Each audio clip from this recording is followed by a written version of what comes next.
আমাদের সব কাজ হবে একজনের খুশির জন্য, তিনি কে? এই জন্য নিয়াতটাকে খালেস করে নেন। ইন্নামাল আমালু বিন্নিয়াত, নিশ্চয়ই তোমাদের কাজের প্রতিদান দেয়া হবে তোমাদের বেসড অন ইউর ইন্টেনশন, তোমাদের নিয়তের উপর নির্ভর করবে। নিয়ত যদি ভালো হয় আপনি সব ভালো হবে, আপনার আমলনামা সওয়াব দিয়ে পরিপূর্ণ হবে। আর নিয়তে যদি গন্ডগোল থাকে কিচ্ছু পাওয়া যাবে না। চিল্লায় কোন ঠিক কিনা? নিয়তটা অনেক দামি জিনিস। In the day of judgement অনেক আলেম জাহান্নামে যাবে, অনেক মুজাহিদ ফি সাবিলিল্লাহ জাহান্নামে যাবে, অনেক মুতাসাদ্দিক মানে সাদকা করেছে দানবীর জাহান্নামে যাবে। নাউজুবিল্লাহ পড়বেন না?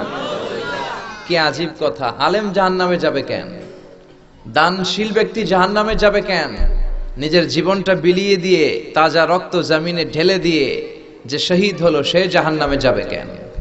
আল্লাহ আলেমকে বলবে, আলেম তুমি জাহান্নামে যাও। আলেম বলবে, আল্লাহ আমি এত কোরআন শিখলাম, এত হাদিস শিখলাম, মানুষকে কোরআন জানালাম, আমি তো জান্নাতুল ফেরদাউসে যাওয়ার কথা, জাহান্নামে যাব কেন? আল্লাহ বলবে, তোমার নিয়তে গন্ডগোল ছিল।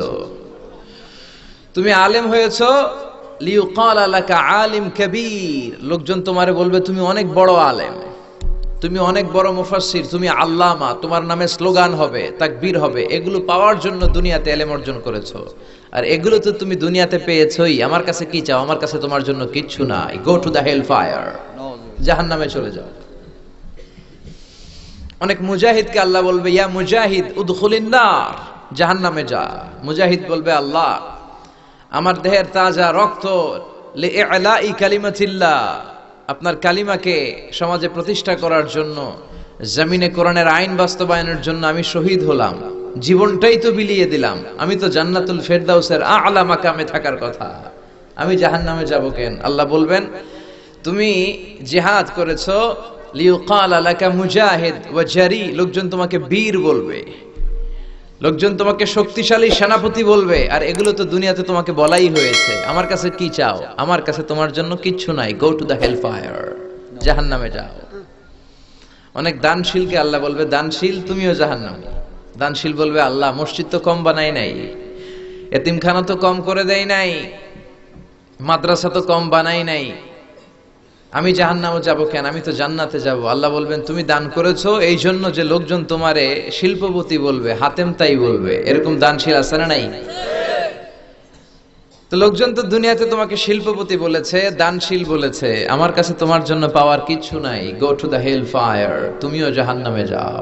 আল্লাহ এই শ্রেণীর লোকদের থেকে তুমি আমাদের বাঁচাও। আমিন। আমরা যেন এমন আলেম না হই, আমরা যেন এমন মুজাহিদ না হই, আমরা যেন এমন দানশীল না হই। চিল্লায় বলেন ঠিক কিনা? এই জন্য নিয়তটাকে সহি করার দরকার আছে না নাই? আপনার প্রত্যেক কাজের রিওয়ার্ড দেওয়া হবে, সওয়াব দেওয়া হবে বেসড অন ইউর ইন্টেনশন। আপনার কি নিয়ত ছিল, কি ইন্টেনশন ছিল অন্তরের ভেতরে, আপনার অন্তরের গহীনে কি চলছে কেউ জানে না, জানে কে? আল্লাহ। আল্লাহ সব জানে। এই জন্য নিয়তকে খালেস করে নেন। কিয়ামতের দিন অনেক নবী দাঁড়াবে, মাহু আশারাতু রিজাল, নবী 10 জন উম্মত নিয়ে দাঁড়াইছে। কয়জন? 10 জন। ফিহি নবী মাহু রাজুলান, এমন নবী দাঁড়াবে যার সাথে মাত্র 2 জন অনুসারী। কয়জন? একজন নবী, 2 জন উম্মত। ফিহি নবী মাহু রাজুল ওয়াহিদ, কিয়ামতের দিন এমন অনেক নবী দাঁড়াবে তার উম্মত মাত্র একজন, নবীও একজন, উম্মতও একজন। ফিহি নবী লাইসা লাহু আতবা, এমন অনেক নবী দাঁড়াবে যে তার সারা জীবনের দাওয়াতি কার্যক্রম করেও একজনকেও কালিমা পড়ায় মুসলমান বানাতে পারে না। উনি একা একা দাঁড়াবে, কোনো উম্মত নাই।